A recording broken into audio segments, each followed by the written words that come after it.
Guys ಆವಾಜ್ ಆಗ್ತೈತಿ ಈ ಅಮ್ಮ ಆಯ್ತಲ್ಲ ಈ ಅಮ್ಮ ನನಗೆ ಆವಾಜ್ ಆಗ್ತೈತೆ ಇವತ್ತು ನಾನು ಈ ಅಮ್ಮನ ಬಿಡಕ್ಕಿಲ್ಲ.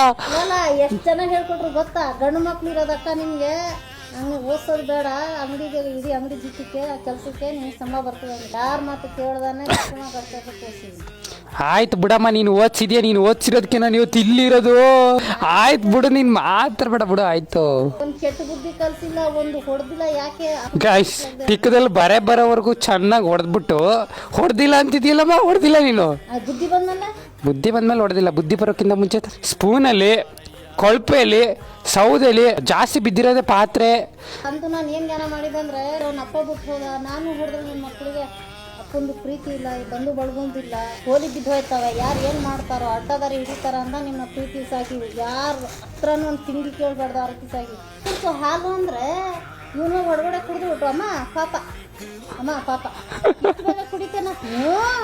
ಯಾರು ಕುಡ್ದಿದ್ದು? ನೀನೇ ಕತ್ ಕುಡಿದ ಪಾಪದಲ್ಲ ನಾನು ಕುಡಿತಿದ್ನಾ?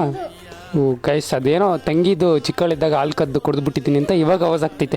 ಅದೆಲ್ಲ ಮನ್ಸಲ್ಲಿ ಇಟ್ಕೊಂಡು ನುಂಗ್ಕೊಬಿಡಂಗೆ ಉಗುಳು ನುಂಗ್ದಂಗೆ ಅದೆಲ್ಲ ಇವಾಗ ಹೇಳ್ಬಾರ್ದು. ನನಗೆ ಕೆಲ್ಸಕ್ಕೆ ಜನ ಬೇಕಾಗಿದ್ದಾರೆ, ವನಿತಾ ಅವರೇ. ಸೊ ಒಂದು ಕೆಲಸ ಮಾಡೋಣ, ನಾನು ನಿಮಗೆ ಎಡಿಟಿಂಗ್ ಹೇಳ್ಕೊಡ್ತೀನಿ, ಎಡಿಟಿಂಗ್ ಮಾಡಿಕೊಡಿ, ತಿಂಗಳಿಗೆ 20,000 ಸಂಬಳ ಕೊಡ್ತೀನಿ. ಇರ್ತೀರಾ ನನ್ನ ಜೊತೆ? ಎಡಿಟಿಂಗು ಬೇಡ, ಇಟಿಟಿಂಗ್ ಅಲ್ಲ ಕಣಮ್ಮ, ಅದು ಎಡಿಟಿಂಗು. ಏನೇನು ಎಡಿಟಿಂಗ್? ಏನೇನು ಎಡಿಟಿಂಗ್ ಅಲ್ಲ, ಅದು ಎಡಿಟಿಂಗ್. ಎಡಿಟಿಂಗು ನಾನು ಮಾಡೋದೇ ತೋಟ ಕೆಲಸ. ನನಗೆ ಅವತ್ತು ಇಲ್ಲಿವರೆಗೆ ಕೊಡುಗೆ ನಂಗೆ ಅನ್ನ ಕೊಡ್ತಾ ಇರೋದು. ಆಯ್ತು ಬಿಡು, ತೋಟ ಕೆಲಸ ಮಾಡುವಂತೆ ಬಿಡು. ಆಯ್ತು ಈಗ ಐ ಲವ್ ಯು ಗೈಸ್ ಅನ್ನು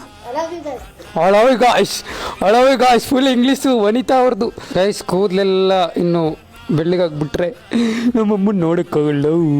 ನಾನು ಕರ್ಕೊಂಡು ಅಮ್ಮನನ್ನು ಕರ್ಕೊಂಡು ಇವಾಗ ಸ್ವಲ್ಪ ಹೊರಗಡೆ ಹೋಗ್ಬಿಟ್ಟು ಬರ್ತೀವಿ ಗೈಸ್. ಅಮ್ಮ ಎಲ್ರಿಗೂ ಹೇಳ್ಬಿಡು, ನೀನೊಂದ್ಸರಿ ಫಾಲೋ ಮಾಡ್ಕೊಳ್ಳೋಕ್ಕೆ. ಫಾಲೋ ಮಾಡ್ಕೊಳ್ರಪ್ಪ. ಬಾಯ್, ಹುಷಾರು, ಆಶೀರ್ವಾದ ಮಾಡಿ, ಒಳ್ಳೇದಾಗಲಿ. ಆಶೀರ್ವಾದ ಮಾಡ್ರಪ್ಪ, ಬೇಗ ಬೇಗ 1 ಮಿಲಿಯನ್ ಆಗಲಿ ನಮ್ಮ ಇನ್ಸ್ಟಾ ಪೇಜಲ್ಲಿ.